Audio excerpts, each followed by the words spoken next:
ಎಲ್ರಿಗೂ ನಮಸ್ಕಾರ. ನಮ್ಮ ಅಡುಗೆ ಚಾನಲ್ಗೆ ಸ್ವಾಗತ. ಇವತ್ತಿನ ವಿಶೇಷ, ಬೆಳಗ್ಗೆ ಸಮಯ ಇಲ್ಲದಿದ್ದಾಗ ರುಚಿಕರವಾಗಿ ಆರೋಗ್ಯಕರವಾಗಿ ಸುಲಭವಾಗಿ ಮಾಡ್ಕೊಳ್ಳೋ ಅಂಥ ಬೆಳಗ್ಗೆ ತಿಂಡಿ, ಲಂಚ್ ಬಾಕ್ಸು ಅಥವಾ ರಾತ್ರಿ ಊಟದ ರೆಸಿಪಿ ನಿಮಗೆ ಯಾವಾಗ ಇಷ್ಟ ಆವಾಗ ಮಾಡಿಕೊಂಡು ತಿನ್ಬೋದು. ಕೇವಲ 5 ನಿಮಿಷದಲ್ಲಿ ರೆಡಿ ಮಾಡ್ಕೋಬೋದು. ಕಟ್ ಮಾಡಿ ಇಟ್ಕೊಂಡಿರೋ ಈರುಳ್ಳಿಗೆ ಬದಲಾಗಿ ಕ್ಯಾಬೇಜ್ನ ಉಪಯೋಗ ಮಾಡ್ಬೋದು, ಅಥವಾ ನಿಮ್ಗೆ ಯಾವ ತರಕಾರಿ ಇಷ್ಟ ಆ ತರಕಾರಿನ ಉಪಯೋಗ ಮಾಡ್ಬೋದು. ಅಚ್ಚಕಾರದ ಪುಡಿ, ಅರಿಶಿನ, ಕೊತ್ತಂಬರಿ ಸೊಪ್ಪು ಧಾರಾಳವಾಗಿ, ರುಚಿಗೆ ತಕ್ಕಷ್ಟು ಉಪ್ಪು. ಇಷ್ಟ ಇದ್ದರೆ ಇದಕ್ಕೆ ಪನ್ನೀರನ್ನ ತುರಿದು ಉಪಯೋಗ ಮಾಡ್ಬೋದು, ಚೀಸ್ ಕೂಡ ಹಾಕ್ಕೋಬೋದು, ಚೀಸ್ನ ತುರಿದು ಕೂಡ ಉಪಯೋಗ ಮಾಡ್ಬೋದು, ಅಥವಾ ಇದ್ರ ಜೊತೆಗೆ ಬೇಯಿಸಿಟ್ಕೊಂಡಿರೋ ಆಲೂಗಡ್ಡೆನ ಕೂಡ ಸೇರಿಸಿ ಮಿಕ್ಸ್ ಮಾಡ್ಕೋಬೋದು. ಈರುಳ್ಳಿಗೆ ಉಪ್ಪಾಕಿ ಕಲಿಸ್ತಾನೆ ಇಮ್ಮಿಡಿಯೇಟಾಗಿ ತಕ್ಷಣವೇ ಮಾಡ್ಕೊಂಬಿಡ್ಬೇಕು ಈ ರೆಸಿಪಿನ.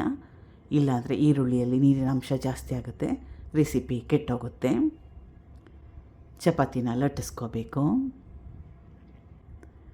ಮಾಡಿಟ್ಕೊಂಡಿರೋ ಸ್ಟಫಿಂಗು 2ರಿಂದ 3 ಟೇಬಲ್ ಸ್ಪೂನಷ್ಟು ಸ್ಟಫಿಂಗ್ ಇಟ್ಕೊಂಡ್ಮೇಲೆ ಎಲ್ಲ ಕಡೆಯಿಂದ ಎಲ್ಲ ಬದಿಯಿಂದ ಕ್ಲೀನಾಗಿ ಕವರ್ ಮಾಡಬೇಕು.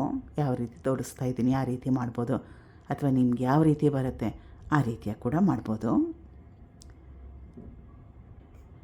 ಹಗುರವಾಗಿ ಲಟ್ಟಿಸ್ಕೋಬೇಕು. ಕಿತ್ತೋದ್ರೆ ಏನು ಟೆನ್ಷನ್ ಮಾಡ್ಕೊಳಕ್ಕೆ ಹೋಗಬೇಡಿ. ಅದ್ರ ಮೇಲೆ ಸ್ವಲ್ಪ ಗೋಧಿ ಹಿಟ್ಟನ್ನ ಹಾಕ್ಕೊಂಡ್ರೆ ನೀರಿನ ಅಂಶ ಇರುತ್ತಲ್ಲ ಆ ಕವರ್ ಆಗೋಗುತ್ತೆ. ಕಿತ್ತೋದ್ರೆ ಏನಾದರೂ ಅದ್ರ ಮೇಲೆ ಗೋಧಿ ಹಿಟ್ಟು ಹಾಕ್ಕೊಂಡ್ರೆ ಸ್ವಲ್ಪ ಸ್ಪ್ರೆಡ್ ಮಾಡಿದ್ರೆ ಕವರ್ ಆಗೋಗುತ್ತೆ. ಹೆಂಚಿನ ಕಾಯಕ್ಕೆ ಇಟ್ಕೊಂಡಿದ್ದೆ, ಹೆಂಚು ಚೆನ್ನಾಗಿ ಕಾದಿದೆ. ಇನ್ನೊಂದು ಮೆಥಡ್ ಕೂಡ ಇದೆ. ಈರುಳ್ಳಿಗೆ ಉಪ್ಪಾಕಿ 5 ನಿಮಿಷ ಬಿಟ್ಟ ಮೇಲೆ ನೀರಿನ ಅಂಶ ಎಲ್ಲ ಚೆನ್ನಾಗಿ ತೆಗೆದು ಆಮೇಲೆ ಕೂಡ ಈ ಮಸಾಲೆಗಳನ್ನೆಲ್ಲ ಸೇರಿಸ್ಕೋಬೋದು. 2 ಬದಿಯಲ್ಲಿ ಸ್ವಲ್ಪ ಎಣ್ಣೆ ಅಥವಾ ತುಪ್ಪನ ಹಾಕ್ಕೊಂಡು ಚೆನ್ನಾಗಿ ಬೇಯಿಸ್ಕೋಬೇಕು. ಫ್ರೈ ಮಾಡಿ ಲಂಚ್ ಬಾಕ್ಸ್ಗೆ ತೊಗೊಂಡೋಗ್ಬೋದು, ಮನೆಯಲ್ಲಿ ಬಿಸಿ ಬಿಸಿಯಾಗಿ ಕೂಡ ಮಾಡ್ಕೊಂಡು ತಿನ್ಬೋದು.